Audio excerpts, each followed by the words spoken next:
大家好啊，歡迎收睇中佬換物養志啊。咁啊，上星期咧就同屋企人去咗呢個深圳嘅南山區嗰度就玩下啦。咁啊，去到南山區咧，自然好多時候好多朋友都會去呢個海岸城啊。咁啊，係當區一個相當大嘅商場啦。咁我都借啲意咧，就去一去海岸城嗰一間海鷗手錶專門店啦。咁啊，探一探啲以前相熟嘅 sales 啦。咁咧就另外睇下有咩新標啊。其實咁啊，主要講翻就想去海鷗錶睇啊，因為之前咧知道佢新出咗一隻咧呢一個追針嘅手錶啊。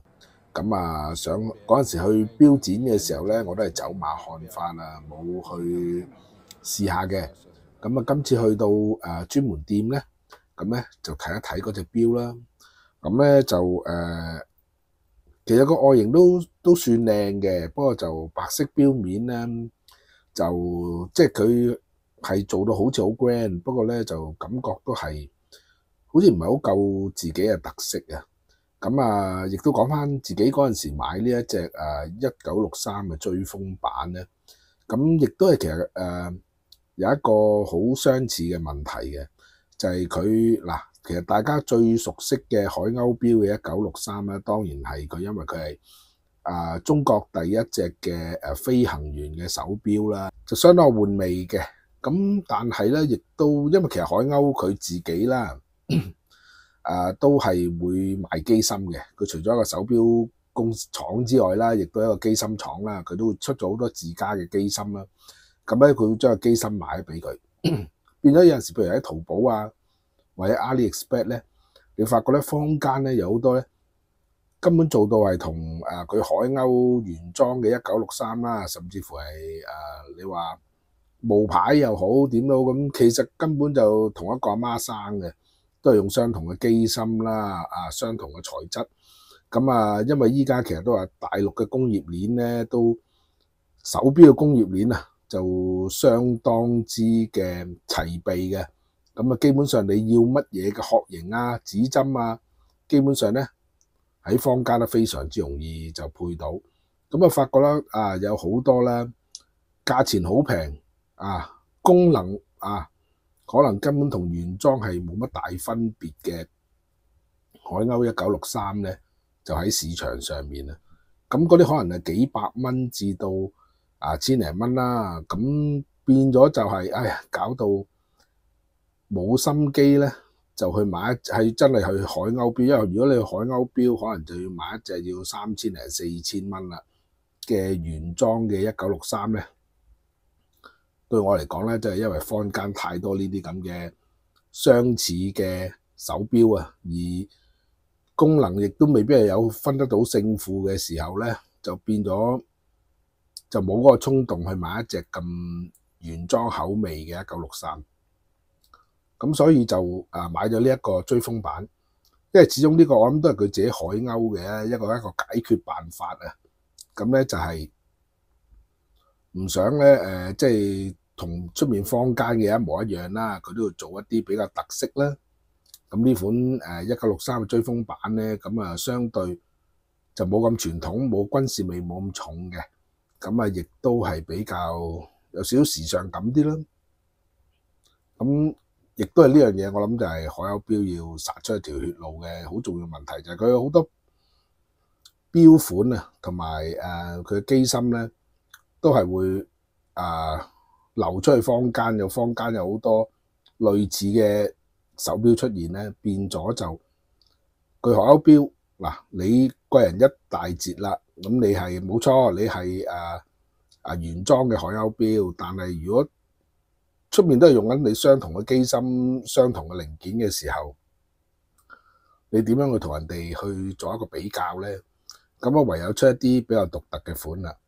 咁啊，亦都今次我喺度睇到，反而有一隻平價嘅錶咧，本來我好中意嘅，咁但係而家都喺考慮當中啊。咁究竟係咩錶呢？咁啊，大家依家分享下啦。咁我要講嘅咧就係呢隻海鷗嘅星河月相嘅手錶啊。咁去到喺雲雲手錶裏面啦，我睇到呢隻錶咧我覺得就相當之吸引我。咁亦都後來我俾我太太睇啦，佢都覺得呢隻錶幾靚仔喎。咁咧又有呢一個月相啦，亦都有呢個Power Reserve。咁一啲羅馬嘅數字啦，做咗寶璣針啊。咁其實睇完呢款手錶之後，都其實嗰陣時喺鋪面咧就係得呢一隻嘅啫。咁入面亦都有一個應該似係星座嘅咁嘅排列啦。咁就我翻到屋企咧都係上網睇嘅。上網睇下之後咧就發覺原來呢一隻錶咧都係咧致敬一啲出名嘅手錶啊，就係呢個第一款嘅寶璣出品嘅一個月相手錶。咁呢款海鷗嘅手錶嘅佈局咧，原來咧就即係你話啟發又好啦，類近又好啦，咁就係呢個寶璣啊，喺呢個1795年啊，即係200幾年前嘅一個駝錶啊，呢個叫寶璣 No.5 嘅一個設定啦。咁佢就係用呢一個設定，即係你話致敬又好，模仿又好，點都好啦。咁呢個就係當年咧寶璣嘅一個設定啦。咁亦都係有月相啦，有日曆，但係佢應該唔係日曆嚟嘅，呢個係小秒針啦。咁但係喺海鷗嘅版本呢個就係一個日曆啦，指針嘅日曆啦。咁亦都係有呢個 Power Reserve 咁有呢一個羅馬數字寶璣針啊。咁呢啲都係當年寶璣設計呢一款駝錶啦。咁當然啦，而家亦都有咧呢個咁嘅概念嘅寶璣嘅手錶，咁就真係呢度做翻一個月曆啦，寶璣針 Power Reserve 月相。而呢一隻海鷗嘅手錶咧，相當有致敬呢個味嘅，唔怪得出自名家嘅原創啦。唔怪得呢隻錶咧，連我老婆睇到啲正喎。亦都上網去揾多啲關於呢一款海鷗錶嘅資料啦。因為咧就呢款錶咧，其實就價錢咧，我覺得就非常之抵買啦，都係2199嘅人民幣啦。亦都check 翻，就係咧佢原來係一個特別嘅系列，一個叫星座嘅系列啦，星辰指引月相手錶。咁原來咧佢呢個盤咧就真係12星座嘅。咁呢一款咧好明顯睇到就係雙子座啦，直情兩個人仔咁樣。咁佢就真係出晒12款星座嘅。咁呢個係佢嘅宣傳單張啦，咁俾大家睇下啦。咁呢一款就係佢雙子座，因為可能最容易辨認雙子座。咁咧每4款啦，包括白羊座、金牛座雙子座、巨蟹座。咁每款嗰個日曆轉盤入面咧，都將嗰個真實嗰個星座嗰個排列咧，就擺咗喺入面嘅。咁而呢一款錶用嘅機芯咧，叫做 ST2153 啊。咁 ST2153 其實都係類似一啲 ETA 嘅2824嘅改裝啦。加咗呢一個月相嘅功能啦，同埋呢一個Power Reserve 嘅功能嘅。跟住另外啦，射手座佢真係出晒12星座嘅款式嘅。咁我自己就係雙魚座啦。哇，睇到呢個12星座嘅款式，真係想咧即時咧就訂購翻一隻自己嘅星座嘅手錶咧去俾自己嘅。因為佢嘅價錢又唔係貴啦，咁樣同埋亦都即係致敬咗一個咁出名嘅寶璣嘅款式啦。咁亦都係嗰個問題啦，就係當你如果喺在淘寶或者 AliExpress 裏面去搜尋咧，你就會發覺原來呢一款錶咧已經係出咗好耐㗎啦。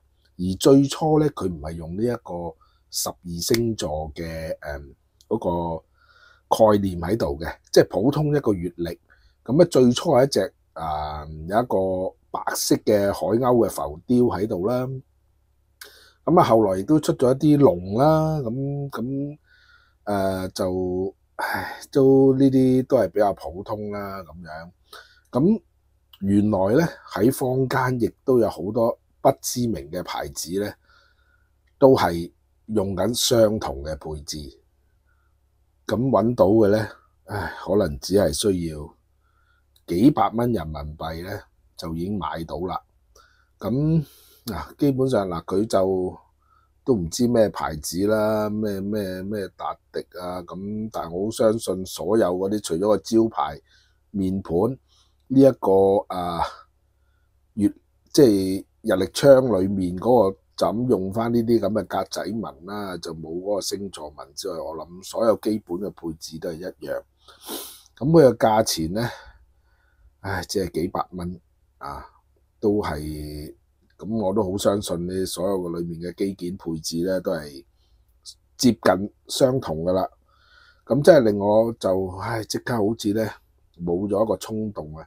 咁我點解要俾2000幾蚊嘅人民幣去買一隻人哋用緊6嚿水人民幣嘅都有錢賺嘅錶咧？呢樣嘢就即係幾掙扎嘅，亦都同大家分享一啲小知識啦。原來月相呢樣嘢咧都有真月相同埋假月相。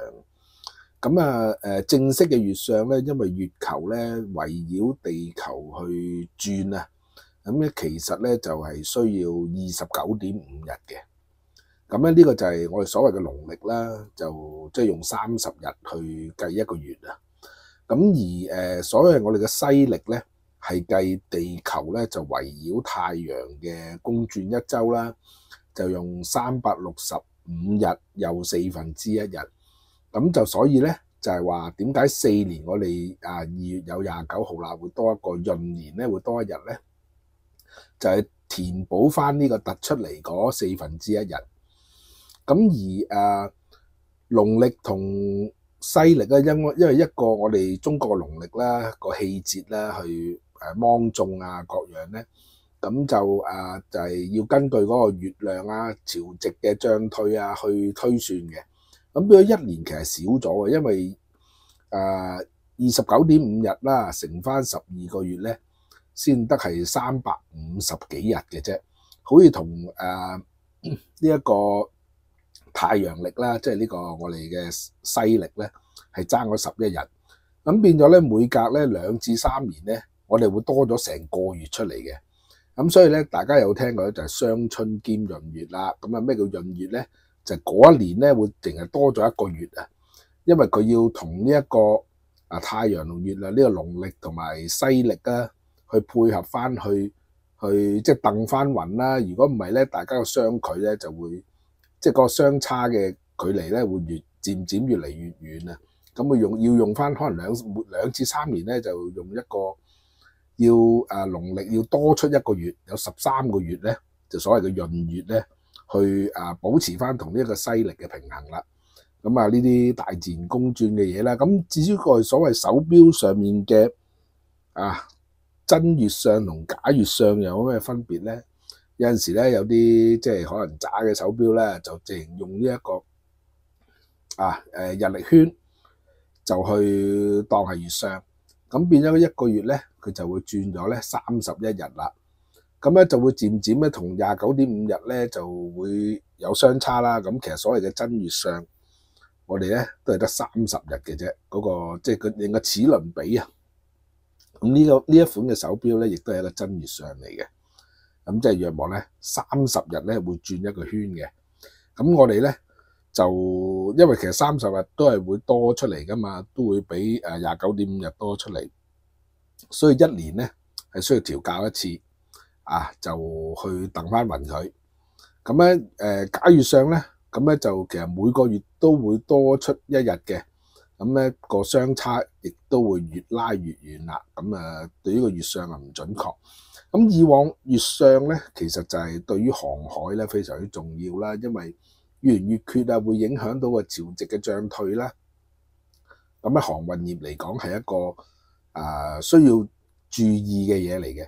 咁但係今時今日啦，科技發達，我哋都唔需要睇呢啲所謂嘅月相嘅計算，變成咧就係一個手錶裡面嘅一個功能啦，係一個主要係一個美感嘅功能居多啦。呢款手錶咧，本來12星座咧，就可能就係佢海鷗去對應翻坊間實在太多同佢同類嘅手錶啊，所以做一啲比較特色嘅錶盤啦，去區分佢自己嘅手錶同坊間嘅呢一款基本上功能相同嘅月相手錶，去殺出一條血路啦。正正就有如呢一隻海鷗錶咁啦，佢做一啲自己嘅特色啊，去同出面雲同佢使用相同零件嘅手錶咧，去做一啲抗衡啦。但係個差價實在太大啊！本來我好中意嘅，其實2000零蚊咧，就我就覺得，因為自動手錶有一個真月相，有 Power Reserve， 真係好抵買，好抵買。但係竟然喺坊間咧，竟然600零蚊都有。咁當然嗰個分別就係你 care 唔 care 呢個星座，因為呢個星座可能就係吸引到自己去買一隻就係 for 自己嘅手錶啦。咁值唔值得為呢樣嘢去俾多成千幾2000蚊咧？呢樣嘢係好值得，係好掙扎嘅。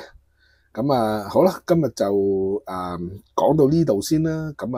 大家有乜嘢分享可以留言同我傾下。今次呢個分享到呢度啦，拜拜。